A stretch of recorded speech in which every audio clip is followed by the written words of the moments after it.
We are live. Guys, one more time, we're doing this again. This time, I'm very excited about this. I already told this guy, told you guys. We got Gavin with us today. He is the art director now, and he worked as lead character artist at for the Spiderman PS4 at Insomniac Games. Gavin, thanks, man. Thanks for having me, dude. Like we were saying before all this started, I think you and I've been in so many, you know, uh, social circles and stuff like that, but we've never actually met. So I think this is as close as we can get at with COVID. I know, yeah, the situation. It's funny Yeah. how now that this thing is happening that we finally got a chance to chat and exchange some stuff. So it is awesome. hmm How many years have you been at Insomniac? At Insomniac, I think I'm creeping up on my seventh year or so. I think in the industry, I'm getting close to about 16 years. 16. Yeah. And we Yeah, never dude. met. I know. I know. it's, Wild. it's I mean, funny. LA it takes forever to drive anywhere, so maybe that's the excuse. Let's take a step back and just maybe. I mean, I want to know more about the people here too. Like how kind of your career a little bit. Have you always been in LA or where are you from? No, I'm actually Canadian, so I started in Vancouver.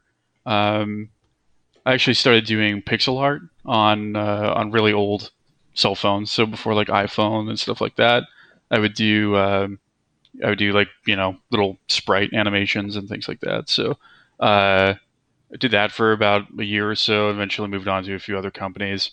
Uh, you know, Working on Mhm. all sorts of different stuff. Then went to Boston, worked at Irrational Games on Bioshock Infinite. I was the lead there, and then moved to LA about 7 years ago to join Insomniac. Actually started Oh, on Sunset Overdrive before oh, true, Spider-Man. right, hmm right. So how is it for you? Just kind of starting. I know, like you said, 16 years. That's probably as long as I have been kind of hmm into this, kind of playing with 3D. But like, how was it for you at the beginning? Did you go to? Did you, Oh yeah, dude, it was. It's crazy looking at how things are now versus when I started. I think you and I kind of started around the same time, so we probably have a similar Mhm. uh, background, maybe. Um, but for me, I actually I went to college for about a year and then dropped out. So I went. Uh, I mean, at the time, like, dude, I'm from like a small town in like the middle of nowhere, so being a game artist isn't really an option. You know what I mean? It's not really like a thing that people knew about at the time. Now maybe that's different, but then it was like, what are you doing, right? Mhm. So we started looking at like 2D animation and doing like fine arts and stuff like that. But I'm like really not.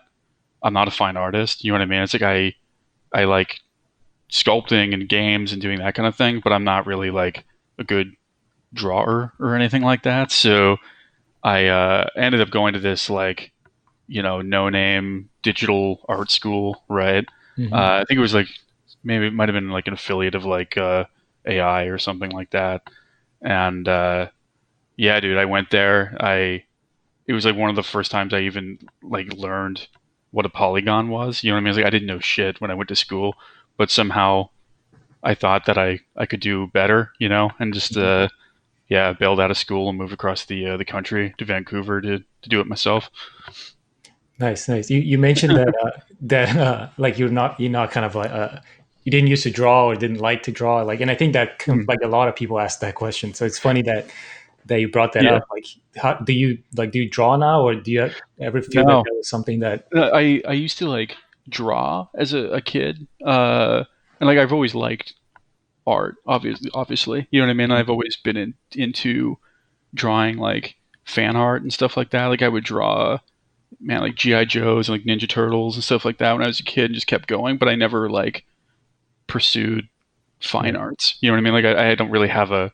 I guess the better way of putting it is I don't have like a really in depth uh, technical background for Yeah, that kind yeah. of thing. Like I've never like painted or anything like that, right? So Mhm. um, yeah, so there's always like an interest, but it was always like games or movies or comics and like that kind of thing. Not really like you know fine Yeah. arts.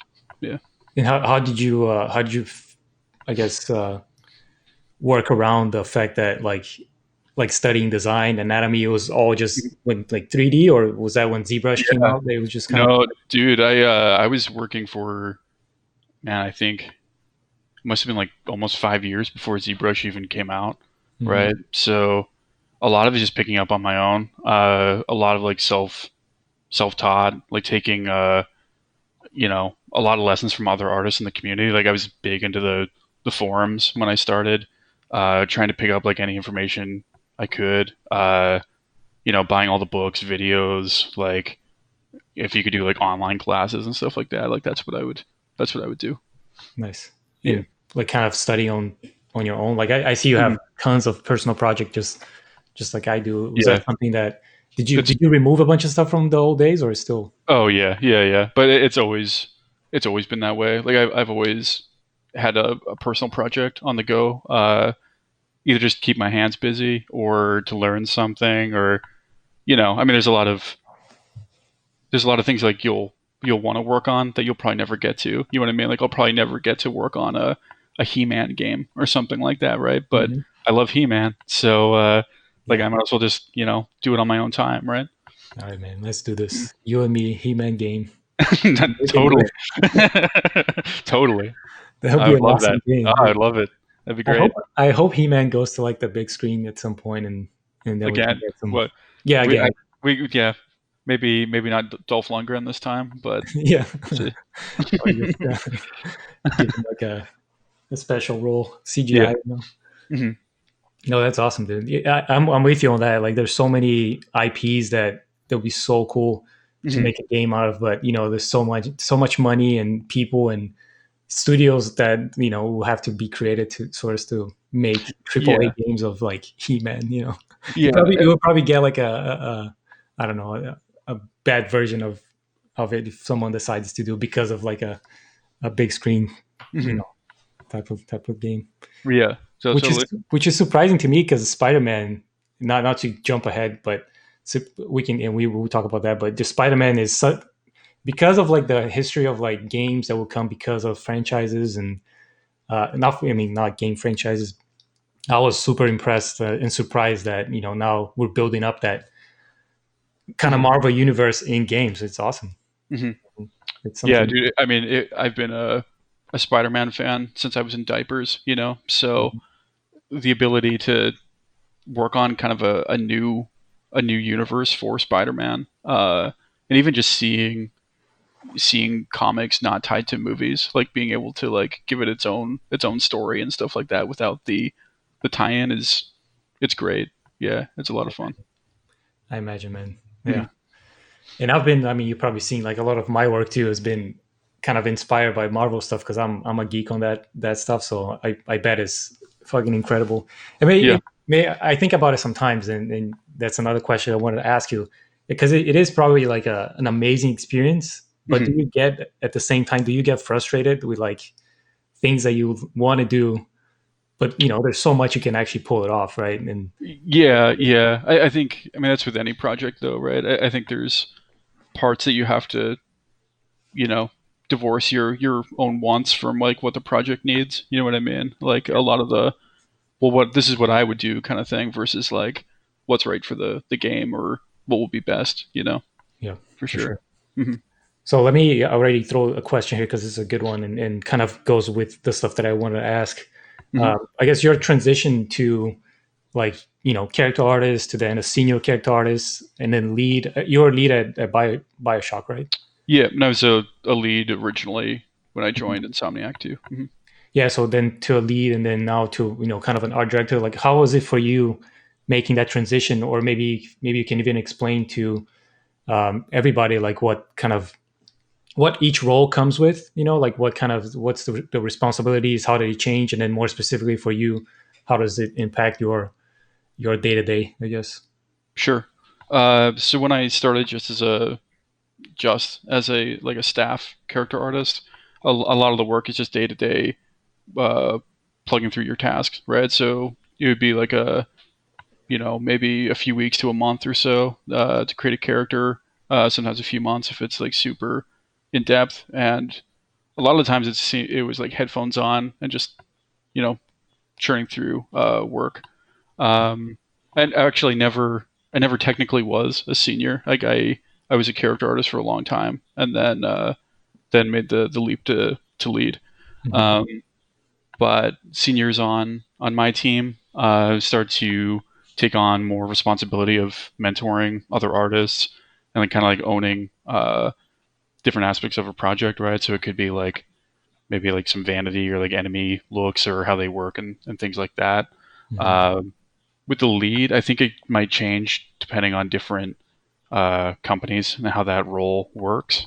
Um, for me, a lot of it, I still did some art, but a lot of it was like management of the team and trying to get like the most out of them, working with other departments like design and animation stuff like that.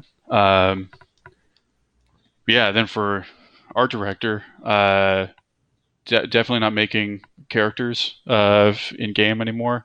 Do get to try my hand at some concept stuff now, which is where like a lot of my work's kind of gone to, like doing like concept sculpts and trying to like help the team out that way. Like, you know, usually it's better for me to like draw it or like sculpt it or whatever than it is to like talk it through and write like a page of notes. It's just kind of easier that way Mhm. sometimes.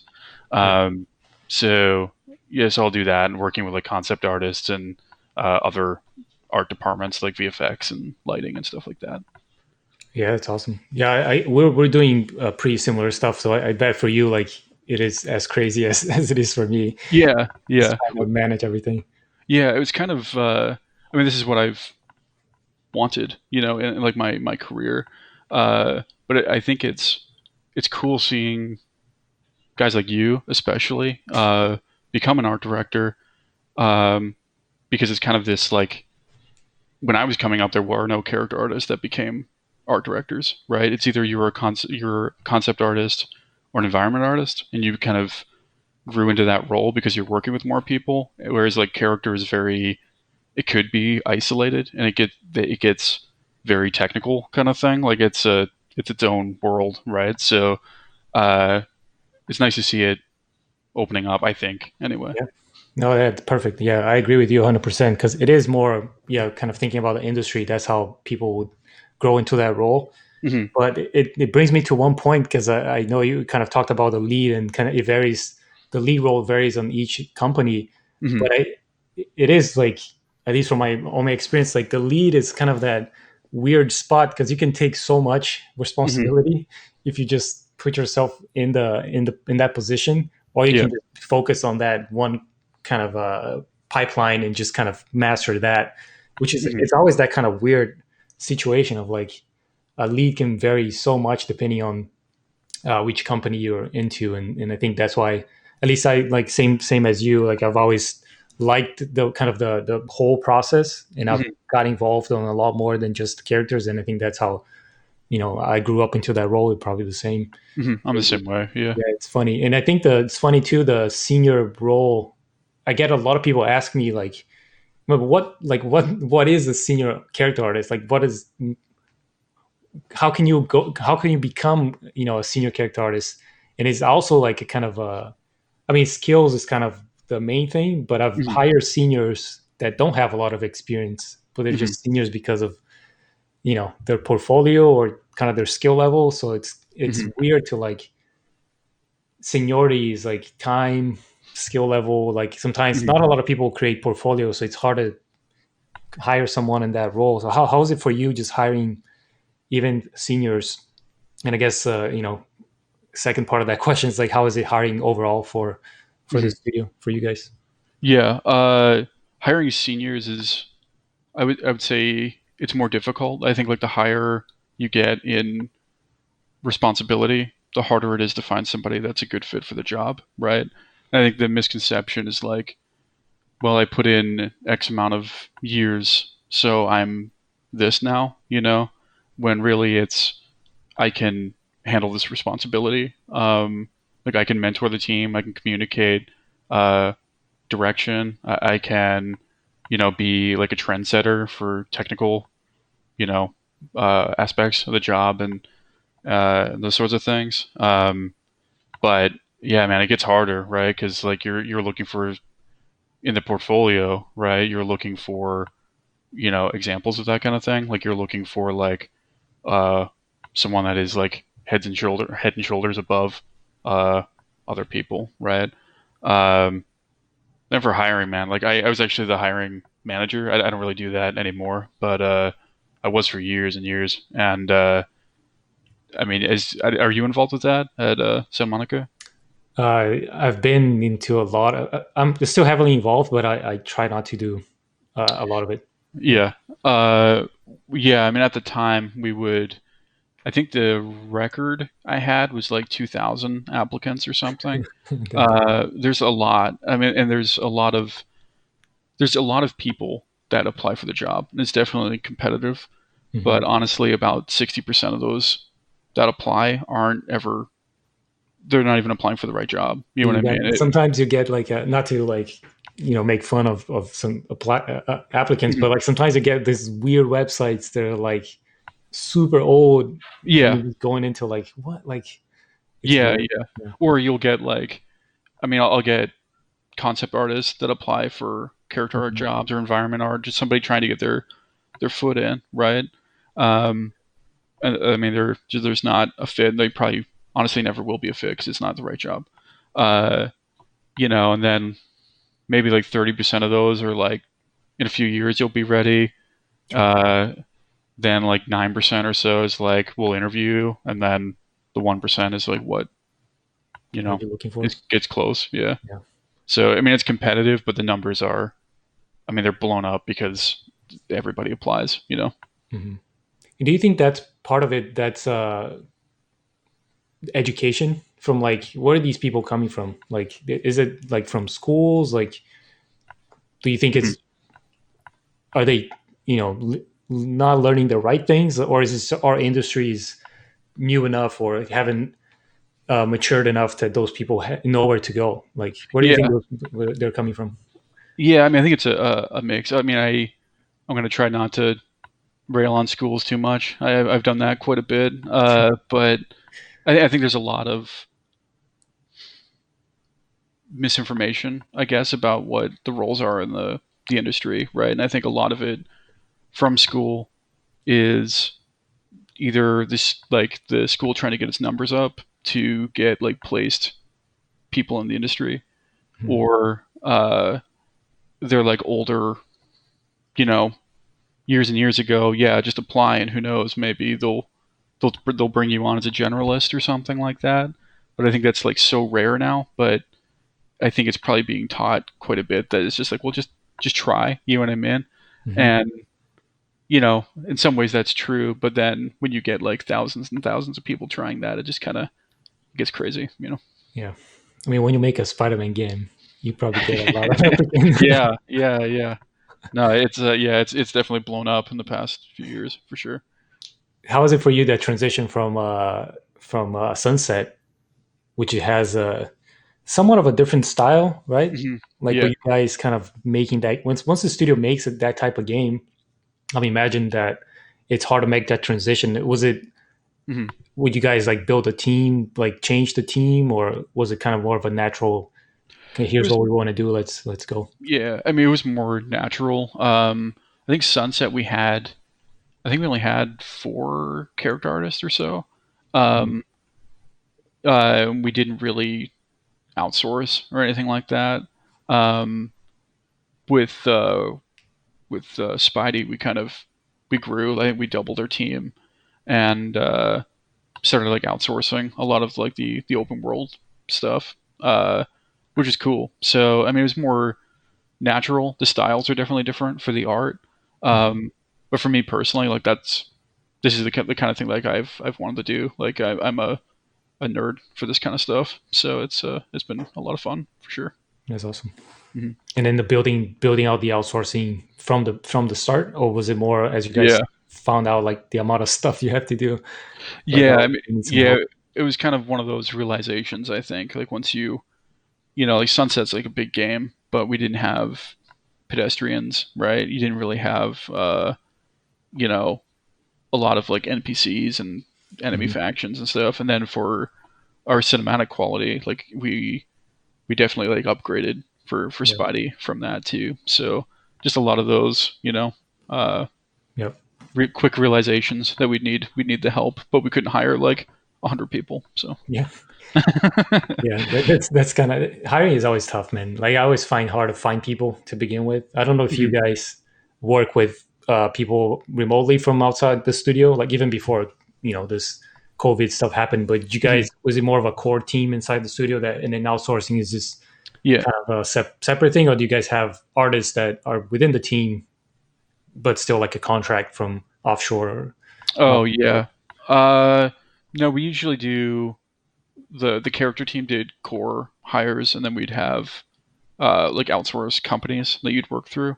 mhm. Uh, but other teams like do have like project hires or like a Yeah. like a contractor or something like that. Yeah. Yeah, that's something that we've been trying to do more and more, just because it's so hard to find people, Hmm. and the industry is like really competitive Yeah. here as well. It's Yeah. people Hmm. that are within the U.S. that have jobs. It's hard to you see people kind of pinging around, but like there's so much competition, and pays are getting pretty crazy as well. So it's been tough. Like we're trying Yeah. to open the doors a little bit more. Hopefully, COVID is going to be one of the things that helps kind of break that barrier, because there's so many talented artists outside the US you Hmm. know It's that tough.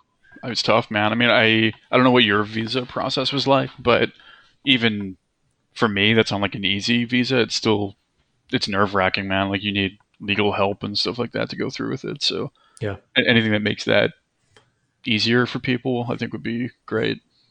Yep. Not Trump. For me it was easy because Sony was behind it from the Hmm. start, Yeah. so I got all the support, and they are amazing, and on that side of things, and even transferring, because I transferred within the Sony studios, Hmm. and that got carried over, and it was very easy once I was in the US. I mean, once I was in Canada, Yeah. that made it a lot easier to come to the US. Hmm. So I think I made that kind of different route that made it easier for me. Like you see people that Hmm. are coming straight from Brazil, or Yeah. different countries that are not Canada and US, then they Yeah. kind of Totally. struggle, especially now.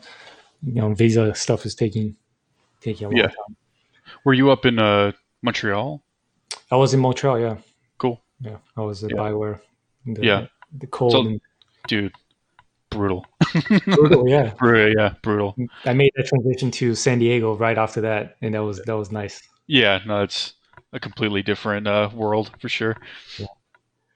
So I guess then, like, how was it for you? I guess making that transition to then Spider-Man, and you worked on that project for, I'm gonna guess, 4 years, 5 years. Something like that. Yeah. Yeah. Hmm.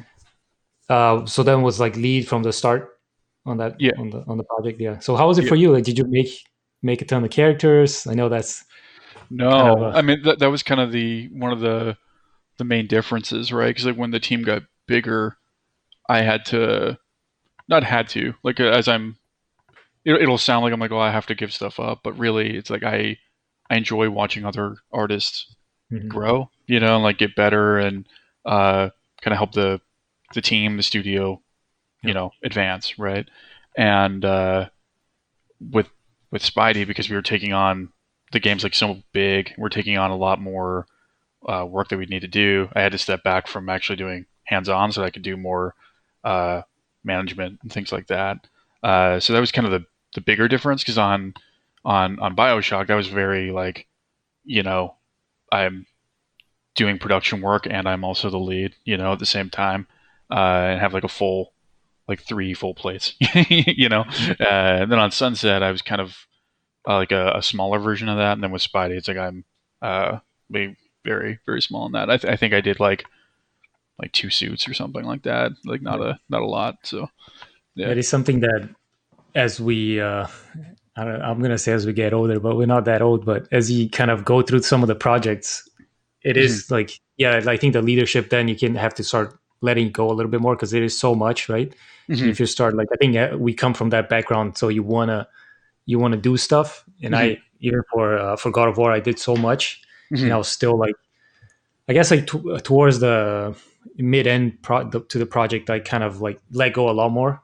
At the Hmm. beginning, I was so heavily involved, and I just had to let go at the end because I all my things were starting to get so sloppy because I didn't Yeah. have time to like sit down and do it. So I Yeah. actually hired some more contract guys to like help me. So they were just Hmm. kind of, dude, I'll do a sculpt and I'll give it to you, and just you just run with it. Hmm. And I was thankful that I could do that because it is so much. Then I don't think people realize the amount of work that goes behind the scenes of like making sure the team's working good, like make sure you Yeah. understand everything that's been going on in the project, and just being that point of contact for everything. I don't know. Do you guys have a lot of producers in the studio? Uh, I wouldn't say a lot. I think we probably have maybe like a dozen or so. Is there But we're one like like specific for character art? And no, it's like just the art team in general. okay, Yeah. yes, I imagine like we as the project grew in size, like we just hire more and more. Hmm. So like even for art, I think we have three producers just because it was taking so much off of the leads. And Hmm. like I was saying, like the lead has to do so much of like, oh, check with this department, like why is this not Yeah. working, go talk to tech, and Yeah. let's talk about the future of this and that. And there's like a lot of conversations that sometimes Hmm. lead to nowhere, but you just have to you need to have those conversations. Yeah. I mean, there's a lot of things to balance, right? So like if you're the Jira monkey or whatever, right? If you're like watching people's bug counts and stuff, Mhm. then you're maybe not focusing on quality as much, right? So, you know, you kind of need the help in one way or the other. Either you need a producer or you have to give something up. And I think like giving up making stuff is probably the easiest thing to do. You know what I mean? It's like you can easily hand that off to other people.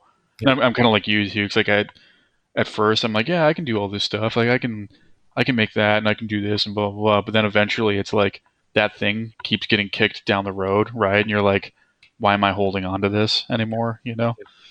Yeah. Yep. And I think you can have a big impact in the product, right? It's just more you just have to know where to I guess put your hands on and Yeah. like try to guide these people, and that's when you see the project kind of take shape a lot faster. So I agree with you. And a lot of departments that don't have a strong of a leadership, but you see like kind of scattered and along. So yeah, having that, and I'm glad you brought that up too, because it is more of a personality thing. Like not everybody needs to aim for that like leadership role, right? You can, if you would like to make art and that's kind of your thing, like you said, they kind of put Mhm. the headphones. I'm still a little bit like that, so I Yeah. miss it, right? I mean, we were talking before. Like, I'm a professional hermit. Like, if I could, stay home all the time, I probably would. But it's hard to be that guy when you also have to like work with other departments and things like that. But yeah, I mean, sometimes it's not. I don't think it's for everybody, right? And it's kind of like the art direction thing. It's cool to see principles becoming more of a thing as well, where it's like you're more focused on process and like the work versus like people management and Mm, dealing with that. Because honestly, some people just wouldn't enjoy it, you know. yeah. But it's just like up until recently, it's kind of like the natural, like I, yeah, yeah. natural steps. I'm So glad you brought that up because it's something I've been saying in the past couple streams, and I don't think people really understand. But there's like two paths, especially I think more in the game industry, that people don't want to go in this more leadership role. There is the principal role, which is what mhm, Gavin's talking about, like where you just keep growing in the company within the company, and you get like you go into a different bracket of like salary. You can grow financially within the company, and responsibilities as well. But it's more of an art kind of journey, right? You go mhm, into this more art specialist, and you still have ownership of things because of I guess the company needs to justify mhm, you being there, but like it's a lot more art focused where the lead and art director and all that. There's a lot more that gets involved in people's management. And even you think that art director would kind of deal with art only, but there's so much of like people management and mhm, team morale and that kind of stuff that it's involved, that it's tough to get mhm. it. Yeah. Yeah, totally. Yeah, I got a question from Jim, and it also like something that I think we talked about, but didn't get too deep into the kind of hiring. Mhm. He asked like if you guys have any taboos or things that people should never do or show on their portfolios for job applications. I think you kind Uh, of touch a little bit on that of like things that we often see. So I don't know if you can oh go a little bit. yeah. Uh, well, with game art, having no game art is kind of the biggest offender for me. I've honestly kind of like warmed up to it more, having like more like sculpts and stuff in a portfolio. But I mean, I'll get a lot that are just like the crazy brush renders and like no like finished work for games, right? Uh, and that's a problem because you know how much are we going to have to like train this person? Like, do they even understand like creating materials for real time or like topology and stuff like that? So uh, that's kind of the biggest offender for me. Content wise, though, like I mean, just do what you want to do. You know, I mean, we've hired people that have more realistic art. We've hired people that have like more stylized. It's just as long as the execution is done well, I think that's the most important. You know. Yeah. Yeah, I'll go like this. When you say like when you said no game art, I was just laughing here because there's so like you get so many of those, and like I even question like passion wise, like is this something Mhm. that you really want, or are you Exactly. just making it a choice because you saw that there's an opening and it pays Right. well, whatever the thing is. Right. Or I mean, sculpting's like 30% of the process. You know what I mean? Like a lot of it is, uh, getting it down to like game res, like working with rigging, working with animation, working within like budgets and stuff like that. So it's definitely the fun part, obviously, but it's like, you know, literally like a third of the job. Yeah, yeah, Mhm. perfect. And I'll go even one step further. Like have an art station. Like I've looked at so many like resumes. Oh, Usually you dude. open the resume So like where's our station? Where's yeah, no, dude, I think I have PTSD now.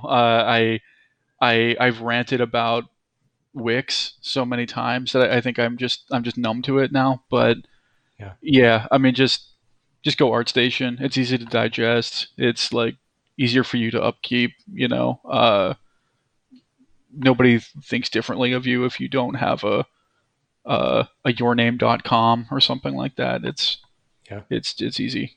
You should Yeah. just do that. I'll flip through the resumes and be like, just give Hmm. me a link. Just give me a link. I don't want to, I don't care about any of this. Like, Yeah. This I've is worked on this, and that. That's more important for when you come to the interview. But as a first mhm. glance, like, I applied ArtStation is like, it needs to be your card of like, hey, here's my work. Yeah, totally. I'm the same with demo reels too. Reels are not not great. Uh, for a lot of different reasons, but usually, like I was saying before, with the numbers, like I was the person looking at those like hundreds to thousands of portfolios, right? So with ArtStation, you click ArtStation, you know what you're expecting, and you can just kind of like focus on the art without trying to worry about navigation and stuff like that. But when you have a reel, you have 2 minutes or whatever of like spinning models and stuff like that. Like I honestly don't have time to look at it, so I'll end up like clicking through, and like what you end up getting is like snapshots of just weird angles and stuff of a model that you Mhm. probably didn't think I was gonna focus on, but I am, and I'll pass on it quicker than I would if I just had like curated Yeah. screenshots. Yeah. Yeah. You just like click, click, click, click, Oh, done. dude. Yeah, I mean, especially when it's I mean, I know I sound lazy, but it's time management. It's just like that many people you've got to work through, and you know, Yeah. Yeah. Yeah. so. Can you talk a little bit about the I guess the hiring process? I don't want to get too deep into it, but I know Mhm. people often like just to get a glimpse onto what goes behind like to for you to actually hire someone like I don't like you don't have to go deep into like interviews, Yeah. but like can you break it down just a little bit more? How does it work within the at Insomniac? And I can give a little bit at at Sony as well without going too deep into it. Yeah, sure.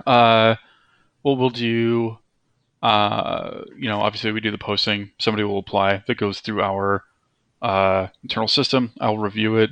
Actually, I review with a panel, so I'll be the one that takes the initial pass. But then I have like my seniors and leads as well look at it. So, maybe they see something that I don't. Like maybe, uh, it just it kind of I think it helps balance it out a bit more, just so that it's not my own bias looking at this stuff and then like picking Hmm. only what I like. Yeah. Um, so anyway, we kind of filter it through that. We'll set up an initial phone screen. Um, the phone screen is really just to get a feel of your experience and like your communication skills. Then from there, depending on position, we'll do an art test. So if it's usually like a more junior position, we'll art test. If it's senior, we don't really. Uh, and Yeah, so from there, either if it's a test, we'll give you like a few weeks to work on a simple asset, and again, that gets reviewed by the panel, right? Like the whole team kind of looks at it. Uh, if that's good, we'll go to an in-person interview, or if you're a senior, you'll do the in-person interview, and then you get it.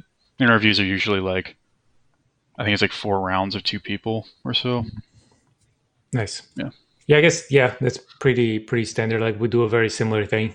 Like we Hmm. haven't done a lot of testing to be honest, just Hmm. because a lot of the hires were more senior people. Like Hmm. it's been kind of because of the nature of the project. Like we are starting to get more kind of staff and junior people, so we send out a couple of tests, and it's always a tough balance because you don't want to send out tests, right? Like people that like you want people don't to like waste their time if there's not a real interest in the company. So Hmm. I'm always kind of and I've known companies that have done that before where you just get tests if you just ask for it and be like, yo, where Yeah. am I?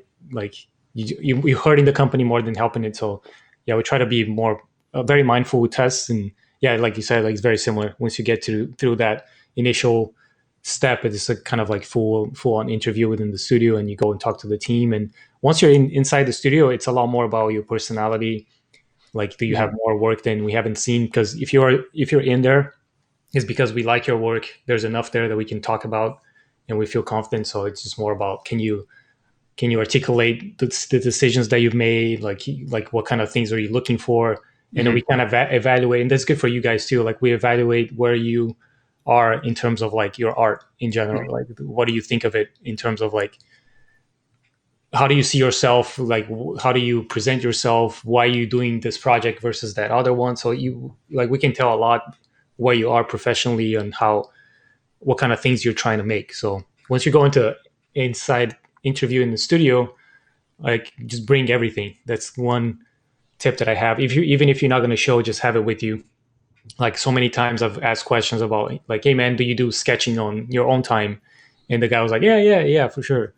It was like, yeah, hey, so where is it? So even the studies are important when you're inside the studio. So in practice, so you can kind of show that. Hmm. Yeah, awesome.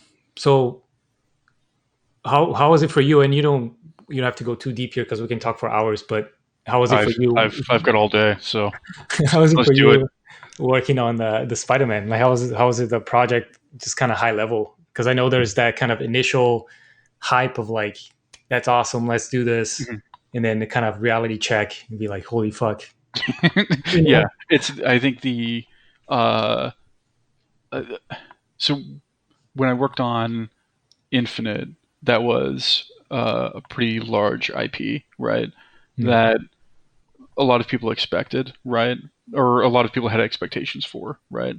So the pressure is definitely there, but for Spidey, it's one of like the world's biggest IPs, right? So I think like there was a part of me that like I was definitely hyped, right? Because when they announced we were working with it, that we did like an all hands meeting, and like basically filled the screen with like the Marvel logo, right? So just this mm. like red room of like Marvel, right? And Yeah, for me, obvious, I mean you can probably tell, right? But huge Marvel nerd. Like this is like the best thing that could ever happen to me, right? So immediately I'm like, please be Spider-Man, please be Spider-Man, right? And yeah, eventually like they announced that, and yeah, man. I mean, I really don't think the hype wore off for me. yeah. Just Should have that there's called me just that day. yeah, You yeah. call me, It be just like, fuck yeah, dude. yeah, I'm imagining. yeah, yeah. I don't think it wore off, but the pressure definitely became real, right? Like once because I think like I guess I never realized how many fans there were. You know what I mean? Like it's a thing that I've always been into. And obviously it's big because I mean there's movies and stuff like that, Yeah, yeah, but I never realized how globally massive the yeah. character is, right? And you know, Was that seeing that. after? Sorry, I mean to interrupt you, but was that after the Civil War, or was that before the movie? The movies, I because think I it know was. like Spider Man has always been popular, but I know the hype just went up after. Yeah, yeah. That's the kind of the thing. Is like it was big, but I think we started before. Yeah, we definitely started before Civil War. Mhm. So we start, and then like the movies, like the Tom Holland version comes Yeah, out, and that just like it keeps going and going, right? And yeah, so it's just more pressure to do a really good job, you know. right, right, But it's yeah. good. I mean, Compared it's good pressure. It's just it's huge, man, for sure. And yeah, I mean, for me, like the biggest thing was being able to run the suits, right? So getting to basically like manage that whole selection process and like get them, working with the team to get them built out and stuff was huge, man, for sure. was that? Did you guys work with like famous comic book guys, or is it just more Yeah, across the team? yeah. We worked with Adi Yeah, Granov enough. was Yeah, one. Yeah. I'm kind of blanking on another name, but we did get to work with some concept or I a know character. Alex Ross did some, but it was more of was it marketing materials, right? Mhm. Like not so much Yeah, yeah. design. I mean, he got to do our Game Informer cover Oh too, yeah, that was the one that. which is great. Uh, yeah. So a few comic guys. Then we had our like industry concept artists as Mhm. well. Like Daryl Mandrake worked with us quite a bit. He's really good. That's cool. Yeah, yeah, it's really cool. And then a lot of it, honestly, is like the team. Like once we kind of established a look, right, and like kind of a style on how we translate a comic version to our game universe version.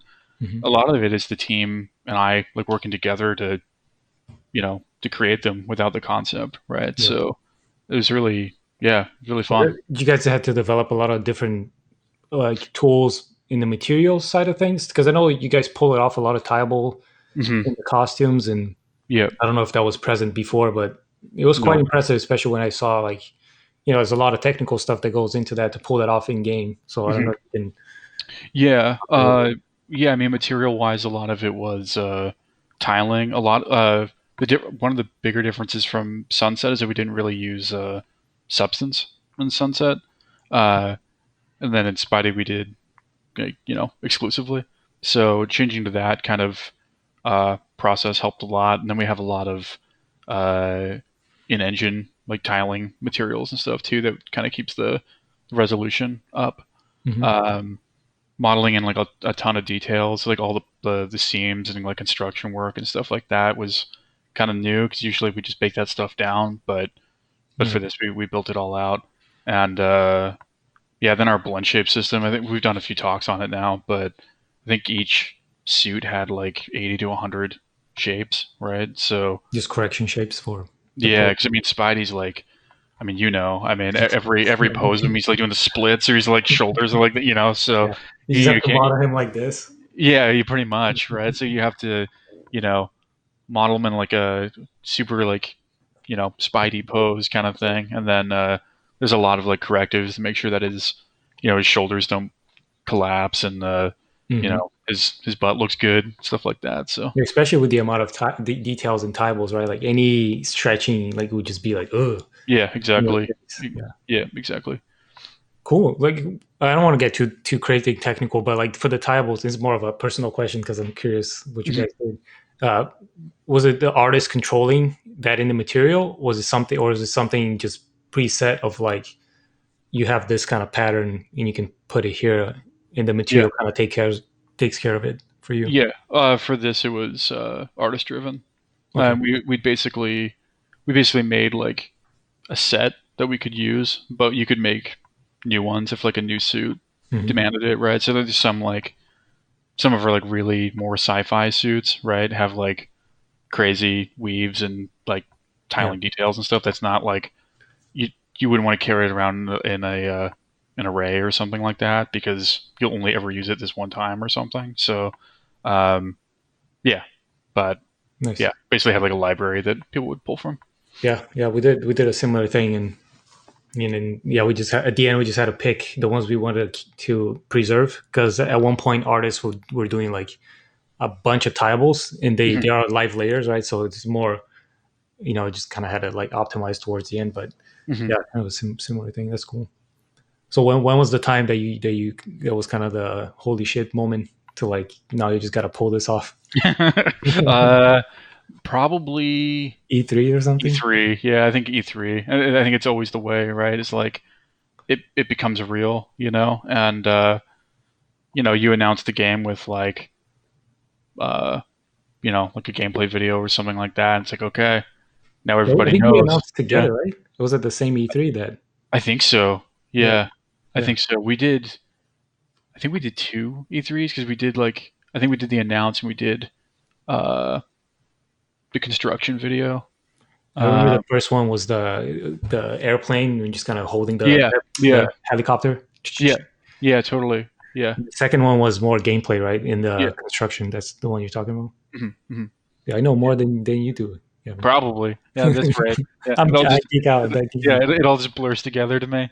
Uh, yeah, no, I remember. Yeah, we both showed that year. Yeah, that's Yeah, awesome. cool.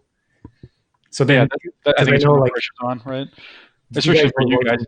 Oh, sorry, go ahead. I was gonna say with you guys, you have like you know war drums and shit. And you kind of get the hype way up. Yeah, just like orchestra and stuff. Yeah, For us, it was the same thing then, because that's what when I ask you is more of 'cause when you build a E3 trailer, a lot of resources goes into that because it's the showcase and all that. yeah, And mhm, so after that, it's more of like, man, I was like, there's like 50 hours of more than this. Like, how are we gonna yeah, pull this off?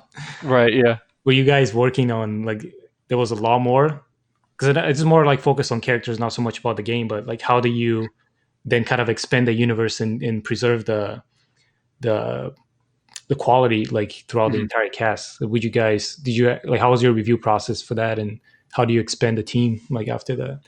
Yeah. Well, I think for us at E3, we were at full capacity already. Oh, So we were already firing on all cylinders, and nice. we had if I remember right, I mean, this is a few years ago now, but we would split the team off to be on the demo, and then the rest keep working on the game, so we don't like lose, whatever a month or two of work.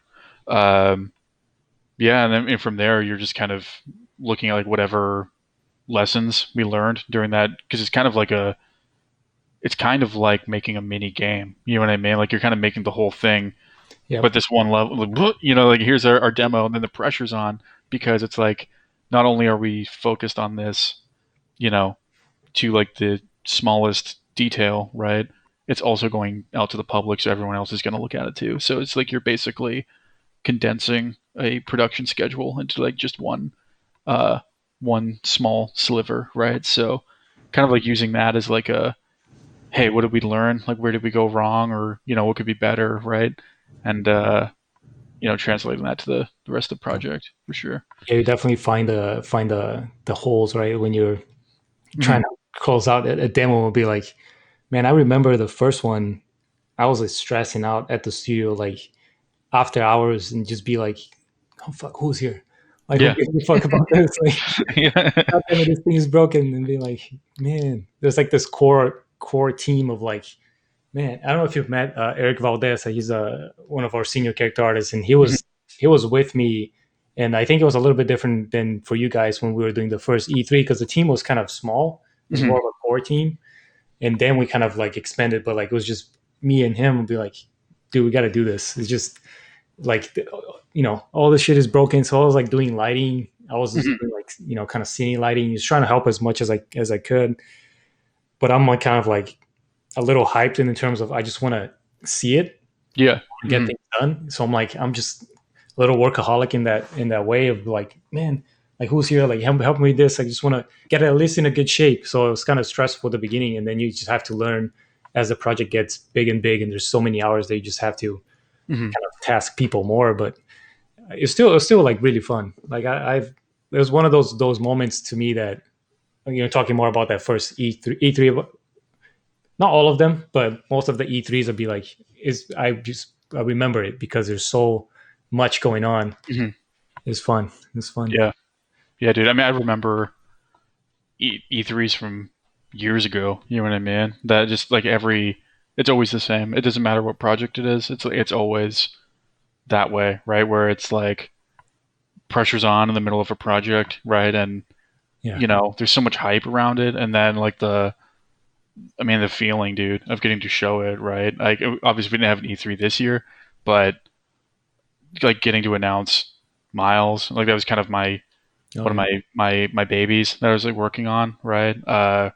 Like that trailer, right? And yeah, I mean, especially now, right? Because you're home, right? And I sat at home for however long, like a month or so, and you're just looking at this thing all the time, and then it finally gets out into the world. It's like it's overwhelming, man. It's like you finally get to share something with somebody else, right? Because it's just been Zoom calls forever, right?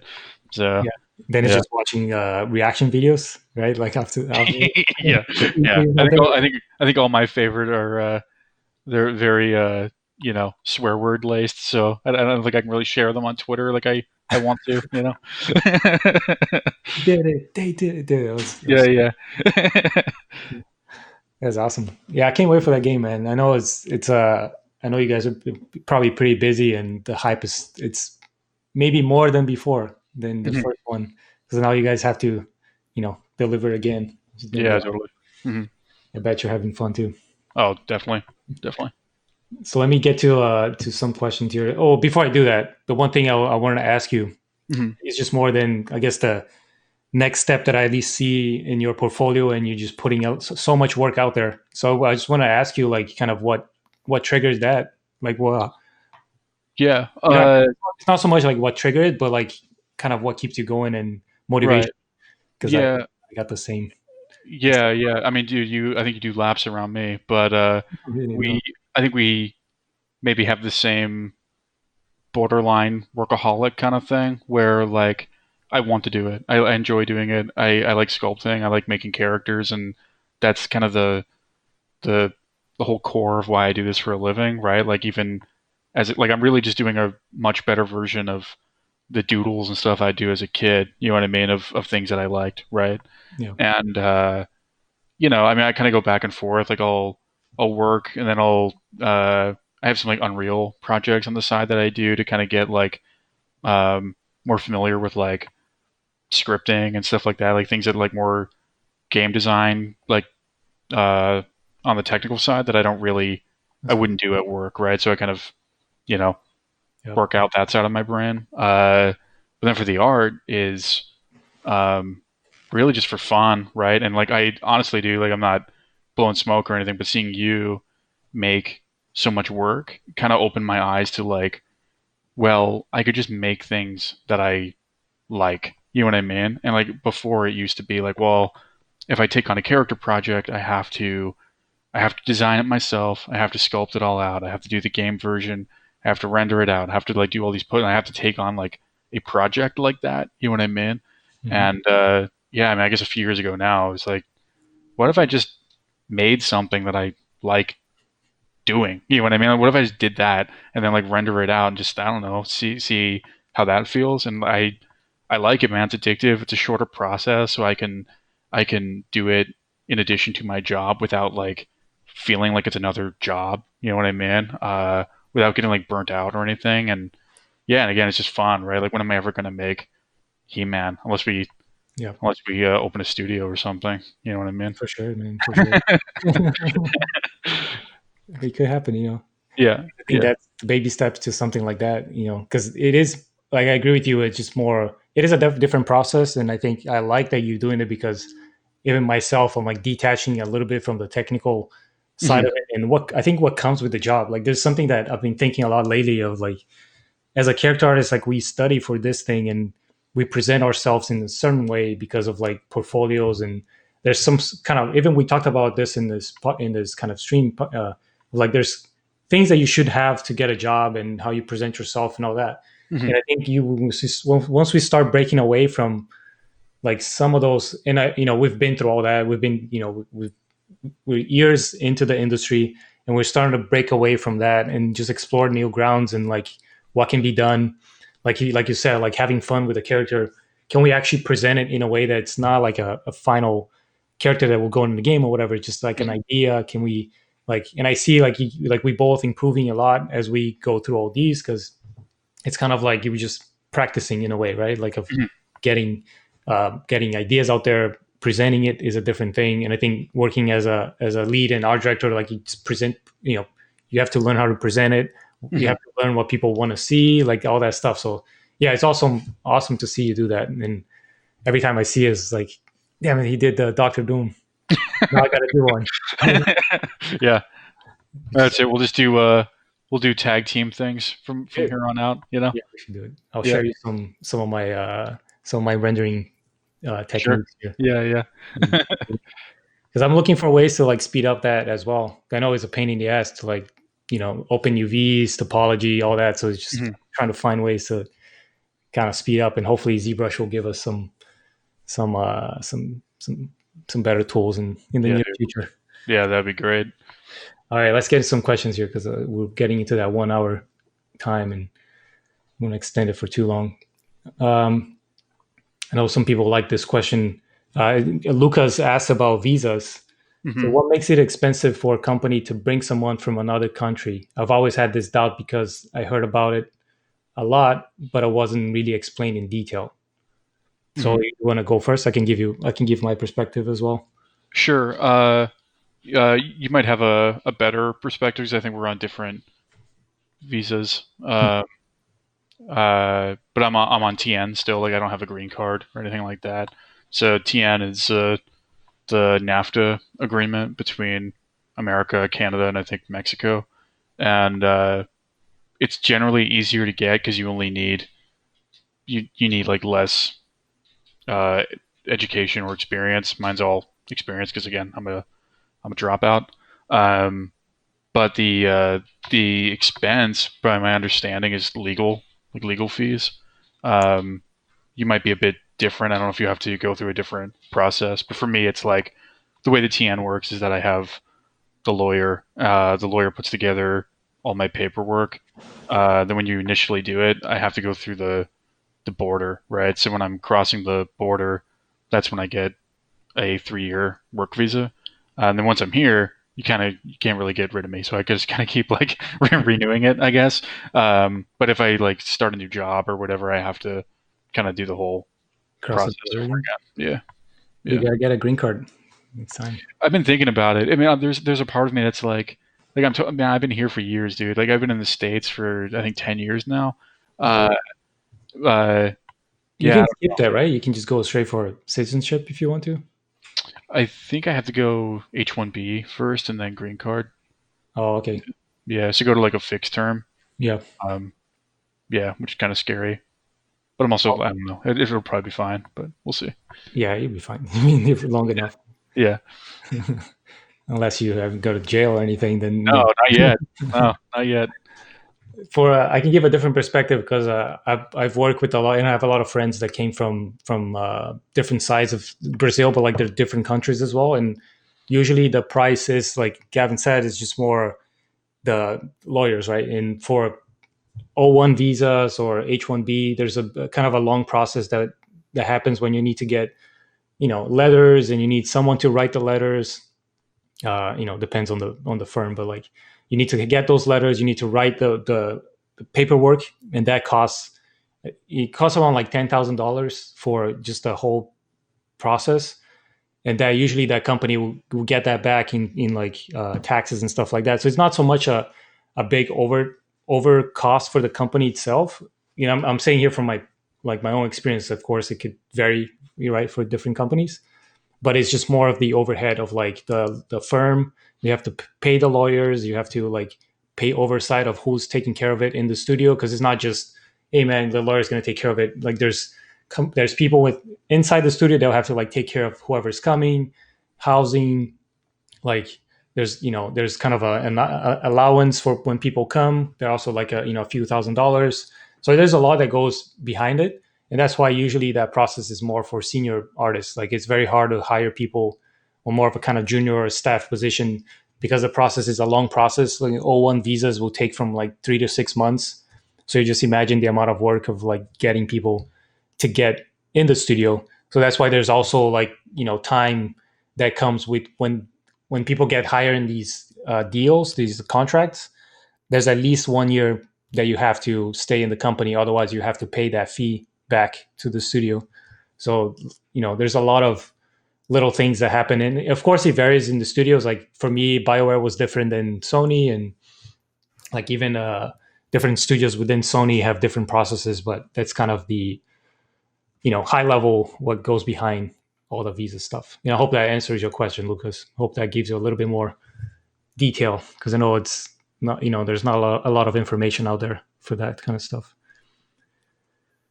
All right, Mateos asks if you guys use base meshes for production, Hmm. and he brought it up like DAS 3D or Make Human. I don't think we use that, but it's just more. Let's just answer more like base meshes overall. Yeah, we use base meshes, but we'll make them on our own. Either from we'll do like scans or just built out, and you'll have like a um, like locked rig types kind of thing. So all Spider-Mans are from the same base, right? So we don't change joint position. Uh, then you'll have like male, female, you know, heavies or like one-off rigs and stuff like that. But yeah, we'll always have a base mesh. Yeah, awesome. Yeah, and it's kind of standard. Like we always trying to save time. It's not Mhm. so much like we just need to like save money or anything. It's just as a quality bar, you're always gonna make it better if you start from a human that someone spent Mhm. weeks on it. You're not gonna spend weeks on every single human that you're gonna get to make. Otherwise, the game will never get made. So Yeah, it makes it easier for like rigging and animation too, right? So you're kind of starting from a, a baseline. I got our base mesh, and uh, you'll copy like weights over, and you can copy animations and like reuse animations and things like that. So yeah, it's just kind of a necessity. yep. Let's see here. I don't want to skip anything. Is a degree necessary to enter the companies as a character artist? Not for you me. already say No. you dropped out. Maybe. Yeah, no, no, not for me. I've got like a 1 year certificate. Um, yeah, I mean, I guess the trade off for me is that I started as not a character artist. Like I was doing, I guess, generalist pixel art stuff. So doing character sprites, doing environments, doing UI, and things like that. So I kind of took what I could get at the time. Nice, awesome. Akash asks if the experience mattered, but I think we already answered that. Like in terms of experience and um, getting hired as a senior. Hmm. So I'll just keep this one. Sam's asking if you guys keep or delete the underlying body for the character once the clothes are on, so there Uh, can be interaction between the two once physics is added. Man, physics. uh, uh, Usually, yeah. Like deleting faces that could clip through. It depends though on the type of like clothing. So if you have something that's like baggy that you could like look up through, or Mhm. like a tank top or something, we'll probably have Yep, some of the chest or something like that, just so you don't see through the model. sweet. Just jam through those. Yeah, dude. Or do Yep. like do airtight if you're like an overachiever. But yeah, let me optimization is key. So Hmm. if it's not needed, we just delete the whole thing. Hmm. Let's see here. Um, for corrective blend shapes, are you guys making blend shapes from standard range of motion, or are they based on individual animations? That's a good one. Yeah, that is a good one. It's we start with ROM, but we'll end up having specific cases too. Yeah, but the ROM's kind of like the baseline for everything. And kind of going back to the other questions, like we can share a lot of that through a base mesh, right? And like port it over to different characters, right? But then sometimes you'll have maybe there's a scene where it's like very specific, like hand motion or something, and you want to get like the tendons and stuff perfect, right? And we'll make something specific just for that. Nice. Is that are the character artists doing that, or you guys have tech artists that will do code? Yeah, it was character. We actually have openings for blend shape artists now, Right. so kind of hoping to expand that Awesome. effort internally. Mhm. Very cool. I'm getting to the end here, but sorry, you guys are just talking, chatting in the chat instead of asking the questions here. What would be the best way to grab a company's attention if you're getting started in the industry? Mike was asking that. Uh,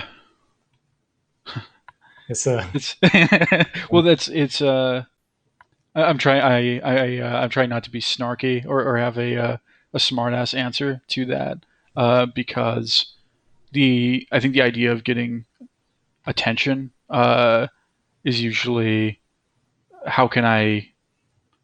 It usually results in some kind of bizarre setup or like a bizarre uh, portfolio or something to try and to be different for the sake of being different from everybody else.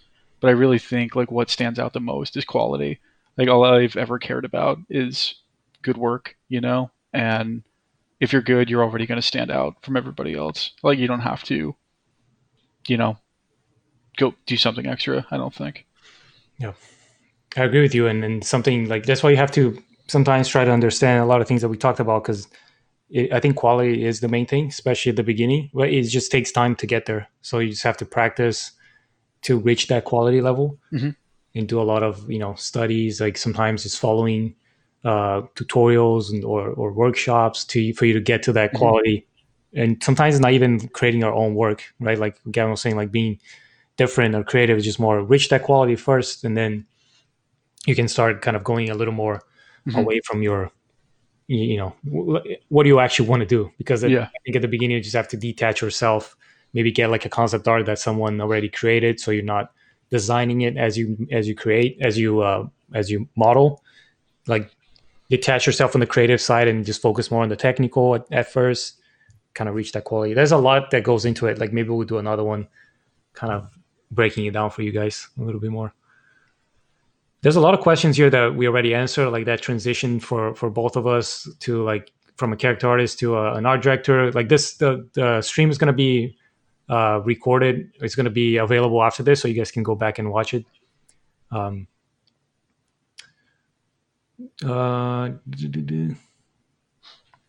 then let's finish up with this one because it's a good one.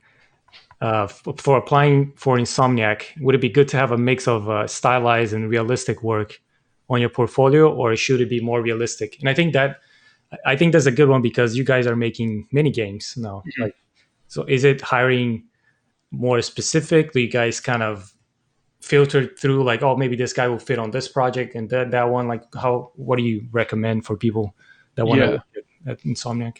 So the way that we usually hire is it generally being a good fit for the company, and it's like project agnostic, right? So uh, I would say though, even though we're working on a stylized game, which would be the new Ratchet and Clank, a lot of like the core principles on how we make art for that project is the same as like Spider-Man, right? So even though it's like you know aliens and robots and stuff like that, it's still an understanding of realistic like material treatments and stuff like that. So it all translates. I think I was saying earlier. I think that's I wouldn't really hire you know like you could be a stylized artist and still work on Spider-Man, right? As long as you understand those core principles and like the tech that goes behind it, right? Versus being like way off in the space. Yep. Yeah, Is it the same team, or you guys kind of just share resources, or is it different teams? we split, so it's the same department, but we'll assign people from the team onto the project, and they're usually on it from beginning to end. Yep. But yeah, I mean, previously we would kind of hire. It's like, well, you kind of have to be able to do both, But I think what it really comes down to is like um, understanding like the approach, I suppose. I think you'd be able to work on either. You know. Yeah. Awesome, Yeah. dude. I I'm not gonna get to all the questions because there's a lot of them, but All I think right, we kind of touched on a lot of different grounds, and dude, it was super fun. Like I learned a lot more than I thought I would. Like you have so much. I want to do this again at some other time. dude. So, I'm not going anywhere. So yeah, anytime you want, man, for sure. dude, thanks so much, man. Thank you for taking the time, like answering a lot of people, and I hope. So, I'm not gonna extend myself for too long, but the reason I'm doing this because I haven't. I want to consume. I wanted to consume a content like this where it's just more talking behind the scenes of like our projects, our process, like what got us to what we are now. And I think a lot of people, I'm hoping a lot of people will get at least something out of this and help them keep inspired or help them guide through Mm, kind of what they want to do with their own career. Because there's so much you could do, right? Like being a character artist. So I do appreciate you taking the time. I'm going to invite you again and hopefully we can yeah. focus on some other topics and answer some more questions. I think you have a lot to offer for like, senior artists like myself or young people as well. So thanks, man. Appreciate it. Joe, thanks for having me. And yeah, anytime you want to do it, just let me know. Awesome. Guys, I'm going to leave Gavin's ArtStation Instagram, follow him on Instagram and all the good stuff on the description, whatever that thing is. You guys can click there. I'm not the YouTuber at all. I'm just doing this on a we just trying here. So I appreciate you guys hanging out. We'll do this again soon. Thanks again, Gavin, and